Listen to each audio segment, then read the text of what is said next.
నేను అమీర్పేటలో నార్సింగ్కి అయితే వచ్చేసాను. నిన్న చూపించిన రెడ్ శారీకి బ్లౌజ్ పీస్ సెట్ చేద్దామని. నాకు ఆ శారీలో వచ్చిన బ్లౌజ్ పీస్ నచ్చలేదు. సో డిఫరెంట్గా ఏమన్నా ట్రై చేద్దామని చెప్పి వచ్చేసాను. ఇక్కడ మనకి ఏ మ్యాచింగ్ కావాలన్నా కూడా ఈజీగా దొరికేస్తుంది.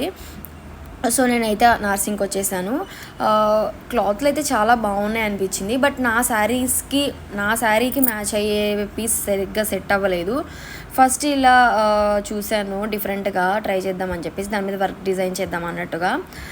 ఎందుకో నాకు సెట్ అవుతుంది అనిపించలేదు. తర్వాత దాని మీద కొంచెం గ్రీన్ షేడ్ ఉంది కాబట్టి ఈ గ్రీన్ కలర్ అయితే కొంచెం బాగుంటుంది అన్నట్టుగా చూశాను. బట్ నాకైతే మైండ్లో డౌట్గానే ఉండింది. ఆ తర్వాత కూడా చాలా క్లాత్లు అయితే చూశాను, బట్ నాకేమీ నచ్చలేదు. అంటే దీనికి కరెక్ట్గా సెట్ అయ్యేది నచ్చలేదు. సో నేనైతే గ్రీన్ కలర్ పీసే తీసుకున్నాను. అదే ఎందుకో కొంచెం బాగుంటుంది అనిపించింది. స్టిచ్ చేసిన తర్వాత చూడాలి ఏది దీని మీదకి బాగుంటుంది అని చెప్పేసి. నేనైతే గ్రీన్ తీసుకున్నాను. అండ్ ఫస్ట్లో